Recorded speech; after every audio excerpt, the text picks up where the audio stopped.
Olá, bem-vindos ao canal Software Mental. Aqui queremos expandir suas fronteiras mentais para que você seja cada vez mais protagonista da sua própria história. Vamos juntos! O tema de hoje, e eu tenho aqui uma convidada muito especial, é sobre a comunicação e a conexão humana.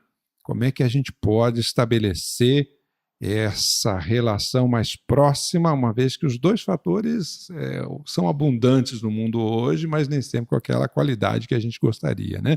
Lembrando que contamos com patrocínio e apoio técnico da Atena Mídia. A minha convidada é a Isabelle Ferrari, jornalista há mais de 15 anos, mas com mais de 16 de experiência em TV. Eu vou querer que ela me conte essa história aqui. A Isabelle é fundadora da Isabelle Ferrari, assessoria de comunicação. Isabelle, um prazer grande ter você aqui com a gente. Obrigado pela tua presença. É uma honra estar aqui com vocês. Que legal. Me conta um pouquinho dessa história de jornalista há 15 anos e mais de 16 anos na experiência na TV. Muitas pessoas têm dificuldade para escolher que profissão vão seguir. Uhum. Ainda bem, não foi o meu caso. Oh, coisa boa. Desde criança eu sabia que eu queria ser repórter. Desde criança. Quando eu via... na minha adolescência eu jogava vôlei, então às vezes algumas equipes de reportagem vinham fazer matérias com a gente e tal, e eu dizia aquilo ali mesmo, certeza tal. Então assim, que caminho eu ia ter que seguir para ser repórter eu já sabia, eu ia ter que me formar em jornalismo, então eu seria uma jornalista repórter. Então foi muito fácil assim, escolher. Então, talvez eu seja repórter antes mesmo da faculdade, antes mesmo de tudo isso. Já estava na ideação da coisa. Já entrei, né? na faculdade sabendo o que eu queria fazer. Repórter de TV era o que eu queria ser. Legal. Então, logo no primeiro semestre de faculdade, eu já arranjei um estágio na área, por isso que eu tenho mais tempo de experiência do que de formado. Ah, que legal, que bacana. Ô Isabelle, deixa eu puxar uma conversa então aqui contigo sobre a questão da comunicação e da informação que vem chamando muita atenção da gente. Não vamos muito para trás, não. Vamos pegar aí o começo do século XX. A quantidade de informação no mundo naquela época, ou seja, aquilo que se produz de conteúdo ou de informação, segundo os historiadores, dobrava a cada 100 anos. Na altura ali da Segunda Guerra, então vamos pegar quase meados do século XX, 1945, 46, por aí, a informação no mundo dobrava a cada 25 anos. Em 2018, já se produziu mais conteúdo do que de 2017 para trás, considerando toda a história da humanidade. Ou seja, a informação já dobra a cada ano. E a previsão de alguns pesquisadores aí, principalmente da geração de informação através de inteligência artificial e por aí vai, a previsão é que a informação a partir de 2020 dobre diariamente. Todos os dias, a quantidade de conteúdo disponível em termos de informação no mundo dobra a cada dia. Você é jornalista com uma experiência muito sólida na sua carreira aí, em TV, em assessoria de imprensa. Que tipo de cuidado a gente precisa ter inicialmente com excesso de informação batendo na cabeça da gente todos os dias, em todas as mídias sociais essas que crescem cotidianamente também, cada dia surge uma nova mídia social por aí. O que na tua experiência te chama atenção nesse processo? O processo básico do jornalismo é a apuração. Então, eu trabalhei inicialmente numa TV a cabo local da cidade onde eu nasci, onde eu me formei, Foz do Iguaçu. Depois eu trabalhei numa afiliada da Rede Bandeirantes, que é uma das maiores emissoras do país. E por fim, meus últimos 11, 12 anos de trabalho em reportagem de TV foi na RPC, que é uma afiliada da Globo, que é uma das maiores emissoras do mundo. Sem dúvida. Nos três caminhos, a apuração é o básico e é onde a gente tem que iniciar com extremo cuidado. Entender direito o que foi que aconteceu, quem é a fonte dessa informação, de onde essa informação está partindo, ter mais de uma fonte de busca de se comprovar se aquilo confirmar, né, se aquilo é realmente de fato. E nesse movimento de que hoje os meios de emissão de notícia também partem dos meios de comunicação para a mão das pessoas, ou para o teclado das pessoas, ou para as redes sociais das pessoas, eu acredito que esse é um cuidado que tem que ser compartilhado. você vai compartilhar uma informação na tua rede social como um emissor de informação, tenha o mesmo cuidado na apuração. Claro. Né? A fake news hoje em dia virou uma febre... Eu sou extremamente incomodado com fake negativa, news. Né? Muito... A gente viu aí um cenário, ano passado, inclusive, lamentável aí na nossa política, também em função dessa questão do excesso de informações manipuladas, desvirtuadas. O que a gente pode fazer para tomar mais cuidado com isso? Eu, assim, tenho por mim. Quando, trabalhando na Globo, o treinamento é constante e isso de você apurar suas técnicas de trabalho também. Então, eu levo em conta esse treinamento que eu tive. Já sou uma pessoa contaminada por esse meio jornalístico, né? Não sou neutra, não sou café com leite nessa história. Quando chega uma informação, e aí eu tô falando de WhatsApp, principalmente, que vamos considerar que o WhatsApp tomou frente das redes sociais. Verdade. Vamos levar em consideração a eleição dos Estados Unidos, a nossa no Brasil. A eleição se fez, as duas eleições se fizeram em cima de WhatsApp. Sim. Então, quando chega uma informação, a primeira coisa é duvidar, duvide. Eu acredito que tem que partir desse princípio. Duvidou, dá para ir para um serviço de busca, Google, Yahoo, enfim. Veja se outros sites compartilharam a mesma coisa. Sites confiáveis, fontes confiáveis de informação. Tem mais gente replicando na internet, são fontes confiáveis. Dá mais uma fuçada, se está ao teu alcance, perguntar para alguém que possa confirmar aquilo antes de compartilhar. Você sabe que uma coisa que sempre me chama atenção nessa história é porque isso é um mecanismo de funcionamento do nosso próprio cérebro, né? A necessidade de busca de segurança. E a segurança, muitas vezes, está em tentar encontrar informações que confirmem o meu jeito de pensar. E é muitas vezes nessa ânsia de querer confirmar o meu jeito de pensar, minha atenção seletiva, minha busca de seletiva, o meu filtro, acaba muitas vezes a pessoa buscando então apenas vislumbres de qualquer conteúdo, não interessa se distorcidos ou não, justamente para confirmar e dar essa segurança, né? E é aí que muitas vezes se cai do cavalo. Sim, né? Cai do cavalo, porque eu acredito que também dá um pouco de... Nem sei que termo usar, mas assim, eu tenho a informação. Olha só o que eu estou compartilhando primeiro. Um pouco de poder, talvez. Sim, verdade. E isso é algo muito difícil para o jornalista. Muitas vezes uma fonte confiável nossa nos passa uma informação, você tem o furo na mão e você tem que viver aquela angústia de segurar aquela informação até você ter plena certeza antes de divulgar. Por quê? Porque o efeito daquilo vai tomar uma proporção que muitas vezes a gente não consegue nem medir. Verdade. Então, muitas vezes, ao longo dos meus anos de trabalho, eu estava com alguma coisa na mão e acabava ou dando junto com outra emissora ou, às vezes, dando depois, por partir desse princípio do... E a pessoa que era chefe do jornalismo no estado do Paraná, na época em que eu trabalhava, dizia: prefiro levar o furo do que dar uma informação errada. Claro. Então, a gente vivia com essa... Imagina um jornalista com um furo na mão. Era uma angústia ter que segurar, sem dúvida. Mas era o nosso compromisso ético, né? E esse é um ponto bacana, né, Isabelle, da gente pensar essa questão justamente de que as pessoas às vezes não se atentam que, embora você esteja numa mídia social, um negócio totalmente formal, o espaço é seu, você faz dele o que você bem entender, mas o efeito, o impacto nas relações, ou seja, a questão da ética, que é um processo relacional, né? Se você está numa mídia social, você inevitavelmente você está se relacionando com outras pessoas. Sim. E esse aspecto ético, então, ele toma um corpo, ele toma uma dimensão que a maioria das pessoas às vezes não para pensar. Influenciando outras vidas, não é? Exatamente. Nós temos a responsabilidade por aquilo que a gente compartilha, que a gente emite de informação. Sem dúvida, sem dúvida. Até porque essa informação, essa comunicação, na verdade, é o que nos conecta, né? Eu gosto muito lá do livro lá do Yuval Harari, que é o Homo Sapiens, que ele justamente conta que o que tornou a humanidade diferente dos outros animais, né, e que veio a dominar a Terra é justamente a capacidade de sentar em volta da fogueira e compartilhar a caça do dia e essa informação que se propaga através justamente desse contato um a um, às vezes muito mais do que os meios de comunicação social, tá certo? Porque a informação ela se propaga, por exemplo, você pega uma propagação viral, de informação, Sim. ela incrível. Saiu do meio. É incrível. É incrível. Saiu da sua mão, né? É uma rede de conexão incrível. Eu sou apaixonado por esse processo de contação de histórias, de capacidade. Eu digo, em algum dos cursos que eu fiz, alguém deve ter falado isso. Imagino que não seja coisa da minha cabeça. Aquela história quase nada de... né, amiga? Quase nada é. Vamos combinar que é tudo plágio. De algum lugar. Você lança uma pedra num lago, a água está parada. Você lança aquela pedra e aquelas ondas vão se propagando. Eu costumo comparar o processo de comunicação a isso.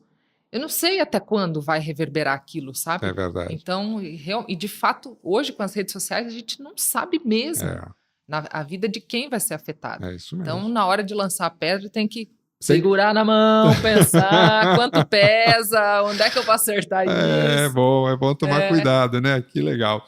E você sabe que é justamente essa conexão que eu acho que nos dá o sentido, né? O sentido de cultura, por exemplo, ele vem dessa nossa conexão uns com os outros, o sentido de casa, de lar, sim, como a gente diz, é fundamentalmente um processo de conexão, né?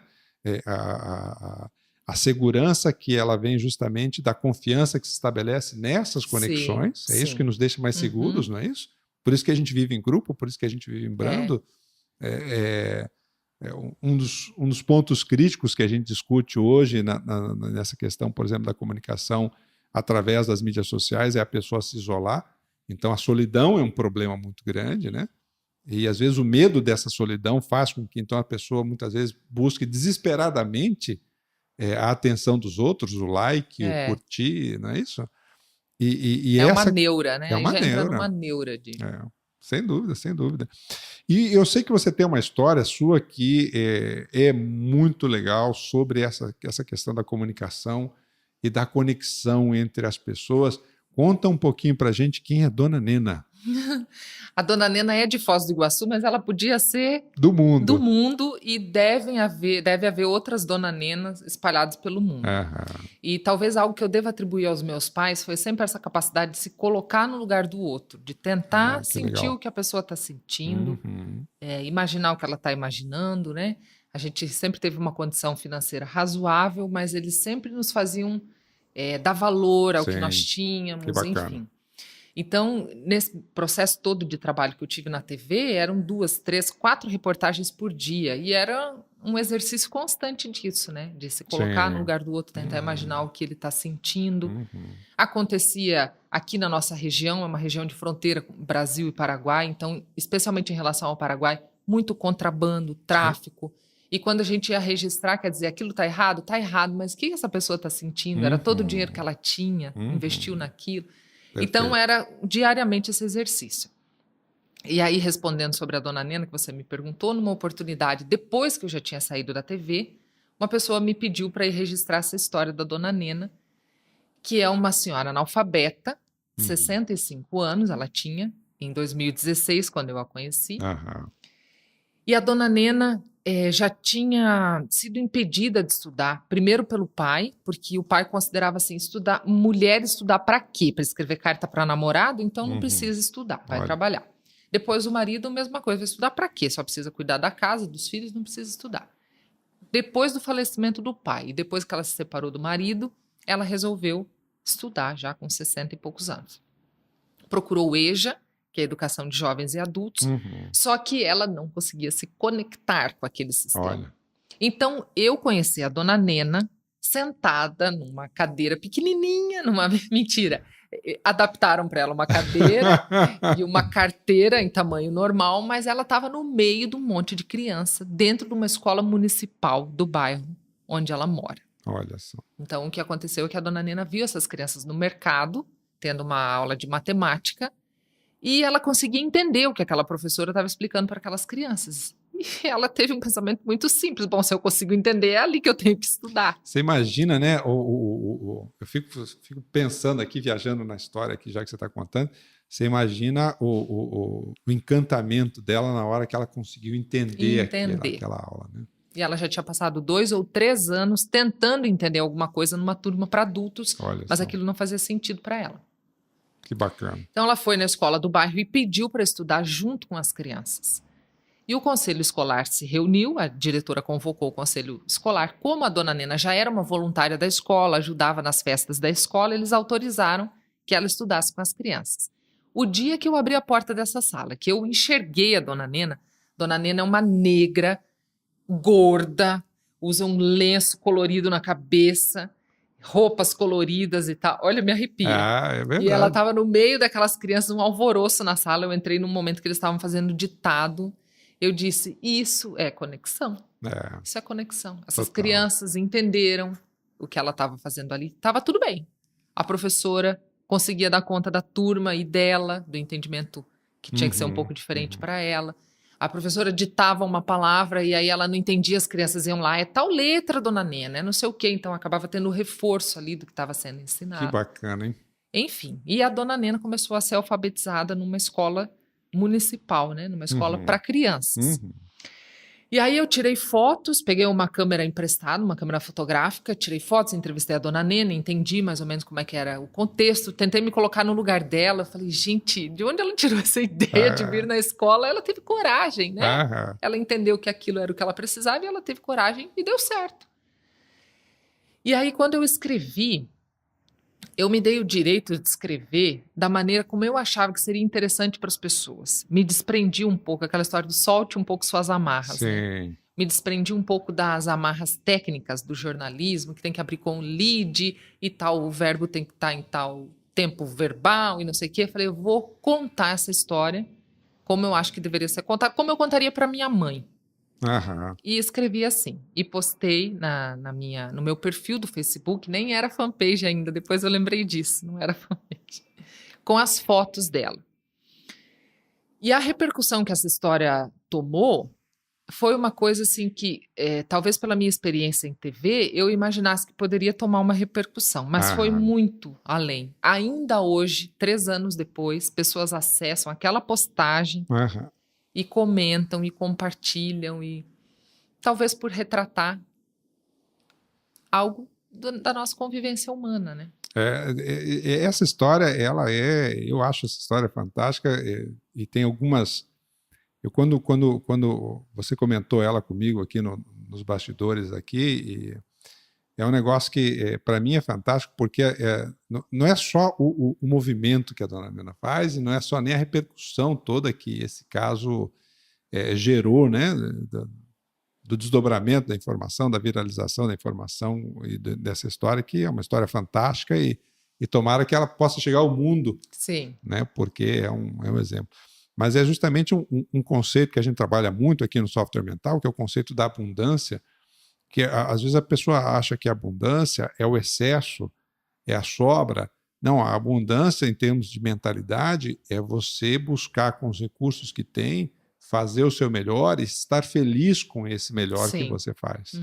Porque essa o nosso estado de felicidade, nosso estado de desafio, de superação, ele não tem a ver com quantidade, ele tem a ver com relação nossa em relação às situações com as quais a gente vive, com os recursos que a gente tem, com aquilo que a gente desfruta na nossa vida no dia a dia. E a história da dona Nena é incrível. Isso, né? Eu postei num dia, no meu perfil, eu devia ter 4 ou 5 mil pessoas ali no meu grupo do Facebook, no meu perfil, e algumas horas depois teve um site que foi muito importante, que se chama Razões para Acreditar. Olha. Esse site compartilhou, e aí foi para o Catraca Livre, e depois foi escalonando, né? Estadão, G1, enfim, e aí programas de TV de rede nacional começaram a ligar, querendo conhecer a dona Nena, saber da dona Nena. No dia seguinte, eu estava fora da minha cidade, eu tive que voltar para minha cidade para prestar um serviço de assessoria jornalística para a escola dela, porque o alvoroço estava feito. E, de fato, o caso da dona Nena foi mostrado em rede nacional por mais de uma emissora de TV. E é um exemplo, assim, que eu via pessoas formadas em não sei o quê, gerentes de não sei o quê, comentando algo que era muito essencial, assim, fundamental para o ser humano, né? Ela teve a coragem, ela tentou, então, reverenciando o exemplo dela, que foi muito importante para mim também, para eu acreditar nas possibilidades do jornalismo, nas outras possibilidades do jornalismo, porque para mim foi o caminho totalmente inverso, né? Foi uma informação que partiu da rede social e foi parar nos veículos de comunicação. E é fantástico da gente observar justamente essa reação das pessoas, algo que deveria ser praticamente comum, né? Sim. Que é a nossa capacidade de nos conectarmos uns com os outros. E na hora que a gente vê uma história de conexão e de alto desafio, o quanto que mexe com a gente. Porque ali era assim, não tem nada de teoria, né? Envolvendo, que regra que nós vamos ter que usar para acolher a dona Nena aqui. Não, ela conectou, ela entrou na sala, a coisa fluiu, funcionou. E aí quando virou o ano, ela entrou no fim do ano, ela entrou faltando 2 ou 3 meses para o ano terminar. Quando virou o ano, a prefeitura do município avaliou que pelas regras ela não poderia continuar estudando com crianças, que ela deveria frequentar a escola de jovens e adultos. E aí foi um drama, a dona Nena ficou muito chateada, enfim. E em torno dessa história, um grupo de voluntários se uniu para que ela pudesse ter aulas em casa. E para que fosse construído um espaço e outros vizinhos analfabetos dela, porque há muitos idosos analfabetos que vivem sem conseguir ler uma placa de ônibus, sem conseguir ler uma placa na rua, sem saber que marca é aquele café que está comprando, que essa é a realidade da dona Nena. A Isabela, eu comprava aquele que tinha um coração, porque eu sei que aquele era bom. O açúcar, não sei qual é a marca, não sabe. E o desejo dela é ler a Bíblia. Foi por isso que ela foi em busca. Então tem muitos que vivem essa mesma dificuldade no dia a dia e que estão aí escondidos dentro de casa, né? À mercê de tudo. E é interessante, né? Porque a gente vê justamente esse movimento, né? Você vê, então a comunidade começa, algumas pessoas da comunidade começam a se mobilizar para criar uma condição. E na realidade isso como você mesmo falou, isso é a vida na prática. É assim que nós somos. É assim que se dão as relações humanas nesse nosso contexto. Luciano, e teve gente que doou mão de obra. Eu sou pedreiro, eu vou lá fazer a parede da sala de aula. Eu instalo calhas, eu chamava no Facebook e dizia, a escola da dona Nena precisa de calha. A gente ganhava a doação da calha. A escola da dona Nena precisa de cerâmica. A gente ganha. Tudo foi ganhado. Até a comunicação visual. Agora a gente está terminando a salinha. Esse ano a gente deve inaugurar essa sala. E ela é na casa dela e ela vai abrir a casa dela para receber outros vizinhos. Olha só. Então a dona Nena, para mim, é um grande exemplo de que não deu por aqui. Vamos pegar um atalho ou vamos sofrer, vamos chorar, vamos viver aquela emoção, né? Foi uma frustração imensa quando ela não pôde voltar. Mas nós vivemos juntas aquilo e eu me sentia muito responsável porque eu ficava pensando, foi por causa da repercussão. Se tivesse a história ficado quietinha... Você tinha me falado que você checou esse processo antes, não é isso?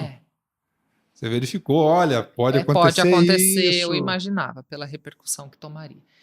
Então, assim, juntas a gente viveu aquela frustração e dona Nena, a senhora topa abrir sua casa, topa. E um outro caminho se estabeleceu e muito provavelmente o Alexandre Baltazar, que é uma pessoa que faz parte desse processo todo, junto com a Twine, tem um grupo todo envolvido, a Daniele, que dá aulas para dona Nena em casa, voluntariamente hoje. A gente imagina que essa história tomou esse rumo, deu errado por aqui para dar certo de outro lado e poder mudar a vida de outras pessoas. Sem dúvida. Porque não daria para acolher mais 10, 12, 15 idosos naquela sala de aula daquela escola. Né? Sim, não, sem dúvida. Mas você veja como é aí que a gente começa a expandir as possibilidades. Né?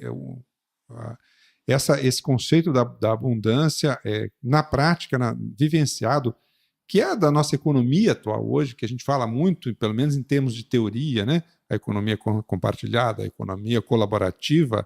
Mas essa colaboração, esse compartilhamento é uma questão de mentalidade, e essa mentalidade começa, por exemplo, num caso como esse, onde ela provavelmente é uma residência humilde, mas ela não tem nenhum problema de abrir para os outros, para a sua vizinhança, para os seus colegas ali de bairro, para que tenham também a oportunidade de aprender como ela. E a gente aprende com ela também, né? Todos os dias eu aprendo com ela. Não há como, né? Não. Porque isso é uma história de vida assim que faz você pensar muito em valores, em recursos, em oportunidades, em perspectivas. Né? É uma história riquíssima em todos os ângulos possíveis da gente pensar, né? Que show de bola.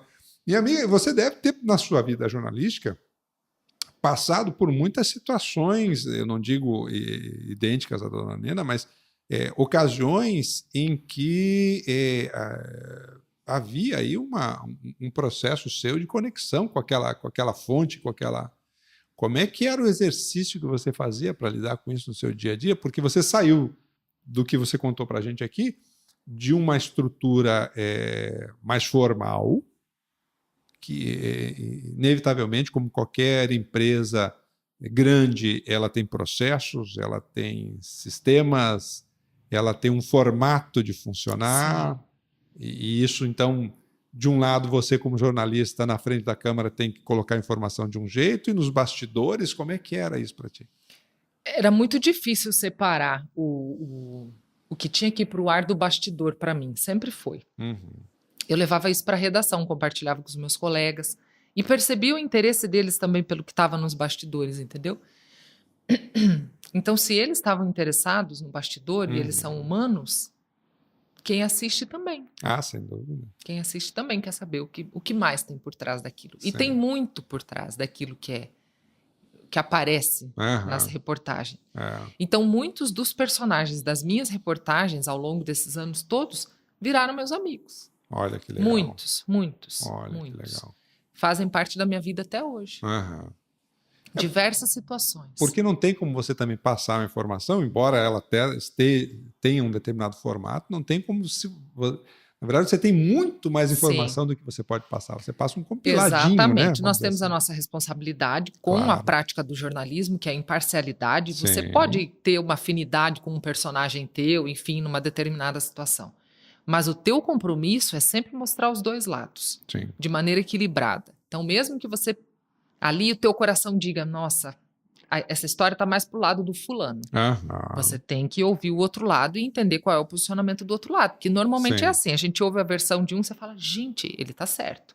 Aí você vai ouvir o outro, não, é ele que tá certo. Todas as histórias têm duas versões, 3, 4. Pelo menos, né? Duas. Várias. E talvez nenhuma delas seja a verdadeira. É verdade. Sempre tem que contar com isso. E isso não impede que você tenha afinidade por mais afinidade por uma dessas histórias todas. Até por uma questão de identidade cultural, Sim, de afinidade de valores, né? Então, muitas dessas pessoas me acompanham pela vida toda. Há poucos dias eu recebi na minha casa uma família que mora numa cidade chamada Neuquén, na Argentina, que é da Patagônia Argentina, que é uma cidade onde eu estive 4 ou 5 anos atrás, fazendo uma reportagem sobre vestígios de dinossauros. E agora eles estavam passando por aqui, a gente quer te ver de novo, e é aquela emoção, sabe? Em algum momento da vida nós estivemos juntos, fizemos uma divulgação grandiosa do trabalho deles lá, que era uma coisa incrível, tem uma brasileira envolvida, enfim. E aí, de repente, aquelas pessoas chegando no portão da minha casa, eu falei, viver é muito bom, né? É bom demais. É bom demais. Então, não tem como... Em alguns casos, parece que essa conexão é mais aflorada, assim, mais forte. Até por uma questão de... A gente tem isso mesmo, né? Esse reconhecimento aí, dizem aí os neurologistas dos neurônios espelho, diz a psicologia de que tudo na vida é uma interpretação. Então, na verdade, quando a gente toma contato com aquela pessoa, dispara na nossa memória algumas questões, né? Eu estava conversando outro dia também com o Marcelo Andrighetti, aí, que é um roteirista, e ele falava assim, olha, um bom filme ele tem que contar com 60% da sua memória. Se ele não despertar pelo menos 60% da sua memória, você não vai achar legal o filme, não interessa o quão plasticamente ele seja bonito, o quanto fora de série seja o desempenho dos atores, ele tem que tocar a sua memória. Então, isso faz parte dessa conexão humana, né? Só que na hora que você se vê seguidamente buscando casos diferenciados, porque senão não é notícia, você tem que buscar a exceção, você tem que buscar a diferença para que isso possa se tornar, de fato, uma notícia. É inevitável que haja esse contato contigo nessa história, né? E às vezes, Luciano, ocorre justamente o contrário. É algo cotidiano, do dia a dia. E nos últimos 6 ou 7 anos de trabalho nessa afiliada da Globo, a minha missão era distinguir o que interessaria para o Brasil todo e o que deveria ficar aqui para os telejornais locais da minha cidade. Então, às vezes, você estava escalado por uma cobertura cotidiana. Que seria um caso da Dona Nena, com certeza. Mas quando você bate o olho, você diz, isso aqui interessa para todos. Então, às vezes, é algo da tua esquina, é esse exercício também de você enxergar na esquina da tua casa algo que tem muito valor, que é incomum, Sim. que causa curiosidade. É a essência humana, né, Isabelle? É a essência humana, né? Porque isso é um outro tópico que a gente tocou aqui nos bastidores, para quem nos ouve aí. A essência humana e as necessidades humanas, elas não mudam. Não importa em que canto do planeta você esteja, né? Exatamente. Essas necessidades são as mesmas, são necessidades de conexão. A gente está falando muito desse tema da conexão aqui, eu já explorei esse exemplo em outro podcast, mas você pega lá, por exemplo, culturas onde a relação é muito formalizada, o quanto que isso traz problema para as pessoas, o quanto que isso traz desgaste, doença, suicídio, porque justamente essa sensação de desconexão, ela nos afasta. É isso mesmo. Parece que afasta, né? Desconecta. Quando eu peguei a história da Dona Nena, eu tinha criado a minha empresa de assessoria de comunicação, e além de postar no meu perfil do Facebook, eu pensei, eu vou compartilhar com os meus colegas jornalistas. Mas esse movimento, esse ciclo, ele tem um nome, é um ciclo de assessoria de imprensa. Você formata aquilo no formato de reportagem, que ganha o nome de release. O release tem as regras para ser escrito. Mas quando eu fui contar a história da Dona Nena, eu falei, quer saber? Eu vou fazer tudo errado. Eu vou fazer do jeito como eu acho que seria interessante para a pessoa receber essa história. Errado, entre aspas. Né? Sim, não, fora da técnica, né? Fora da técnica. Eu vou usar tudo aquilo que eu tenho na minha memória de técnica, de como contar uma história e tal, mas eu vou formatar da maneira como eu acho que vai ficar atrativo. E aí, quando eu mandei, eu falei, sabe lá Deus o que vai ser isso aqui. E foi surpreendente. Foi um flá, como diz o povo. Porque a pessoa que está enviando é humana e a pessoa que recebeu é humana também. Então, não tem muito segredo. É isso mesmo. E isso é um aspecto que você está vivenciando mais hoje, imagino eu, né? Sim. Hoje você tem a sua empresa, você faz o seu trabalho, a liberdade de você lidar com essa conexão, conhecendo a técnica e podendo conjugar essas duas questões também, né? Entre a técnica e essa conexão, não é isso? É claro que tem que ter um embasamento responsável, uma certa formalidade, cumprir algumas etapas e tal, mas cada ciclo de comunicação, cada ciclo de assessoria que eu formato para alguém, eu procuro levar em conta tudo isso que eu já vivi. Isso aqui pode interessar mais, isso aqui pode interessar menos, vamos dar mais valor para isso, vamos explorar um pouquinho mais tal coisa. Você já pensou de tal aspecto? E surgem coisas incríveis, assim, de notícias que a gente nem imaginava. Se você for pegar esse próprio exemplo aí da Dona Nena, estava lá acontecendo e para muitas pessoas aquilo não fazia a menor diferença, não enxergava naquilo um fato essencial da vida. Ela já estava indo para a escola fazia um mês. Muitos outros jornalistas poderiam ter ido lá. Exatamente. Então, esse olhar, e isso, na verdade, é um negócio que a gente pode aplicar todos os dias da nossa vida, em todos os lugares. Né? Todos os lugares. Todos os lugares você pode trabalhar com essa busca do que há de essência, do que há de conexão, do que há de proximidade nisso, né? Como é que hoje está isso para vocês em termos de desafios aí da conexão humana, através da conexão? Então, se a gente for pegar o começo da nossa conversa, desde lá dos fake news, desde esse excesso de informação, dentro dessa conexão com a Dona Nena, como é que é a tua leitura desse universo hoje da comunicação e da interação humana a partir da informação, a partir da notícia, e a partir dessa sensibilidade para você perceber o ser humano em cada informação que você repassa? Eu sou muito assim do deixa a vida me levar. Porque eu acredito que não é um processo ao acaso. Eu acredito que essas conexões são pensadas por alguém, em alguma lógica aí do universo. Então, assim, eu procuro, nessa minha nova vida longe do hard news, eu consigo viver e trabalhar. Antes eu trabalhava e vivia ao mesmo tempo. Isso, E assim, eu sou católica, minha família é católica, é uma família bastante espiritualizada. Gosto de muita coisa da Igreja Católica, desgosto de algumas coisas, o que não me impede de seguir. Sim. Gosto desse momento de estar lá em conexão, de me conectar com esse Deus em quem eu acredito, ou com essa energia, ou com essa força, ou seja lá o que cada um considera. E acredito que a gente tenha que ter esses momentos de dar um tempo. De dar um tempo para o nosso cérebro se organizar e para a nossa essência se conectar com isso tudo vivo fora da gente. A energia, o sol, a chuva, sei lá, as outras pessoas. O mundo é um organismo, vamos dizer assim, né? Exatamente. Então, eu acredito nisso, que tem alguns momentos que a gente deve limpar um pouco essa carga de dentro da gente para que as coisas fluam de maneira melhor. Então, eu sou católica, mas eu pratico yoga, eu leio muita coisa da conscienciologia, eu gosto de algumas coisas do espiritismo, enfim, tudo isso.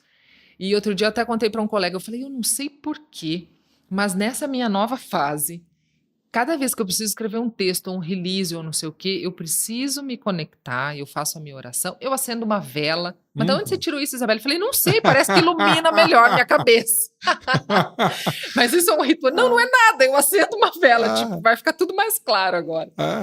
Então, para mim, é um momento de conexão com aquilo. É como se eu me transportasse para dentro daquela história. Legal. E eu não consigo escrever agora eu vou começar a escrever. Não, eu preciso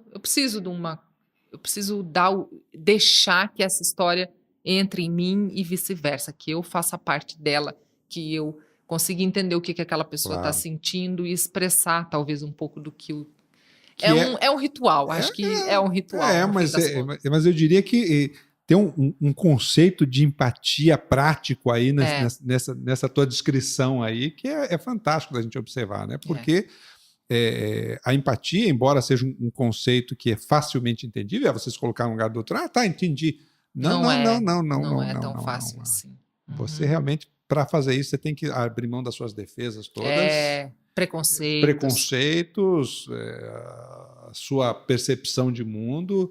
Você tem que tentar entrar e entender qual é a leitura de mundo que aquela pessoa ou aquele contexto está trazendo para fazer essa conexão. Não é simples de fazer. Quem dera os profissionais de saúde todos tivessem algum nível de empatia maior aí, o nível do atendimento na nossa saúde seria outro. E, na verdade, é assim tudo, porque é o gerente com o seu liderado dentro da empresa, é o professor com o seu aluno, é a mulher com o marido, é o filho com a mãe ou com o pai. Tudo na vida, na verdade, se estabelece a partir dessa capacidade da gente fazer contato, né? Uns com os outros. E a gente tem que se permitir, então não é tão simples. As pessoas dizem, mas eu vou te falando mais ou menos e aí você escreve. Não, não é isso. Às vezes eu preciso ver a pessoa, eu preciso ver as expressões dela, o tipo de termos que ela usa, eu preciso entender o mundo dela, eu preciso observar um pouco daquilo. A dona Nena, eu fiquei acho que um meio período lá com ela na sala, e ela falava assim, o que você vai fazer com isso? Eu vou divulgar, e eu tentava explicar, mas não era muito claro. E aí depois, quando virou aquele rolo, ela deu, no dia seguinte, eu acho que ela deu 3 ou 4 entrevistas. E eu na porta da sala, e ela estava me fulminando com o olhar, assim. Aí terminou tudo, eu falei, a senhora tá bem e tal? Não precisa mais divulgar, Isabelle, já tá bom. Eu falei, então, mas não tem mais como voltar atrás. Não tem mais como voltar atrás. A pedra foi lançada. E amanhã tem mais uma entrevista não sei onde. Não, Isabelle, sério mesmo, já tá bom. Dona Nena agora saiu do meu controle. E de fato foram dias e dias. Ela disse, eu quero estudar, eles ficam vindo aqui, eu não consigo estudar. Eu tenho que ficar dando entrevista. Tudo bem, vai ser uma fase, vai ser um período. E depois, com o tempo, ela foi entendendo. Era um mundo novo, diferente para ela. Sem Mas dúvida. é a responsabilidade, né? Então, por isso, para mim, tem que ter... Mas isso só acontece por causa dessa empatia, esse movimento que você fez, né, Isabelle? Porque eu vivi um pouquinho do que ela estava vivendo, né? E você conseguiu passar essa vibração dela, né? Sim. Porque ela estava num momento de descoberta e vibração com o movimento que ela estava fazendo. Sim. E acho que talvez, pelo menos a sensação que me passa aqui, ouvindo o seu relato e vendo a situação, é que você conseguiu captar de alguma forma essa essência dela. Mas é bem o que você disse, é você se desarmar. Né? Quando eu entrei na sala, eu puxei uma cadeira, sentei do lado dela e falei, Como é que ela se sente? A carteira dela é mais alta que a deles, a cadeira dela é diferente, mas ao mesmo tempo ela se sente criança. Sim. Não, e as crianças conectadas com ela, né? Porque ali o que interessa é o aprendizado, né? Sim. E um ajudando o outro ajudando um. E a coisa mais curiosa para eles, né? Ter um ser totalmente diferente ali dentro da sala. E eu dizia, como é que é quando a professora sai da sala? A dona Nena que cuida da gente. E daí? Ela diz que não pode sair, que não sei o que, mas a professora volta, ela não conta nada. A coberta tinha um toda... acordo, né? Tinha um acordo ali. E quando ela faltava, eles iam na casa dela, porque imagina, todos moravam perto, né, as famílias, né? A dona Nena faltou. E ela não ia todos os dias, eram 2 vezes por semana, se eu não me engano. Exatamente porque ela não queria causar tumulto. A presença dela na sala virava uma festa, né? Uma festa da educação. Claro. E eles iam na casa dela quando ela faltava. Que barato. Dona Nena, a senhora não foi... O que aconteceu que a senhora não foi? Ontem a professora ensinou não sei o quê e a senhora não foi? Que bacana. Não, hoje não era o dia de ir para a escola. Tá? Então... Que joia. Isabelle, para a gente fazer então um fecho desse nosso bate-papo aqui, infelizmente já está chegando aqui a nossa hora, se você pudesse fazer um resumo para a gente aí, o que sensibiliza você hoje, então, nesse teu trabalho de lidar com a informação, com a comunicação, o que você acha que você destacaria mais na tua maturidade como profissional, na tua maturidade como jornalista e na tua experiência de vida como pessoa? O que se destacaria? O que te sensibiliza mais hoje? Que difícil isso, né? E a palavra que me veio à cabeça foi verdade. Talvez o que toque meu coração é quando eu veja que aquilo é verdadeiro. Simples e verdadeiro. É a vida acontecendo como ela tem que ser, no ritmo dela, daquela pessoa, daquela situação, daquele contexto. Observar de fora algo acontecendo assim, naturalmente, na essência, com muita verdade, talvez seja o que foi o que eu vi na Dona Nena e que vi tantas outras vezes, né? Em outras histórias. Falei muito da Dona Nena, mas tem muitas outras Dona Nena. Não, você vai ter que voltar aqui, não vai ter jeito, vai ter que fazer uma série de conversas aí, mas que esse assunto é muito legal. Que bacana, é a verdade. Muito bem, Isabelle, então, olha, agradeço profundamente aí a tua presença aqui no Software Mental, esse bate-papo muito gostoso, muito, muito leve, muito bom da gente bater uma bola aqui. E a casa fica sempre aberta para ti. Obrigada, eu fico muito feliz, tenho paixão em falar da minha profissão, era o que eu imaginava para mim desde criança, conseguir realizar, e às vezes assumindo outros caminhos, outros formatos, mas tenho paixão mesmo por essa profissão e por tudo que essa profissão proporciona, inclusive esse contato, essa conexão com as outras pessoas. Talvez por isso eu quisesse ser repórter, porque o repórter é aquele que vai para a rua, não é aquele que fica na redação. Sem dúvida, sem dúvida. Quando eu tinha que ir para o estúdio era castigo. Eu dizia, não, castigo? Quanto tempo? 1 mês? Ninguém merece. Mas é mais desgastante, é mais sofrido, é o frio, é o calor, não tem banheiro perto, tá com fome, essa é a vivência da rua. Mas os contatos que a gente faz e o que a gente vê com os olhos e ouve com os próprios ouvidos... É a vida acontecendo, né? Essa é a verdade nossa como ser humano. Né? Isso mesmo. Que legal. Minha gente, muito bem, estamos chegando ao final de mais um episódio do nosso podcast. Por que tratamos desses temas aqui no canal Software Mental? Porque confiamos que o mundo é um cenário de oportunidades para quem expande as suas fronteiras mentais e você merece aproveitar essas oportunidades. Siga o nosso canal, convide alguém que você entenda que possa se beneficiar com essas ideias. Um abraço e até o próximo episódio. Tchau. Valeu. Tchau, tchau.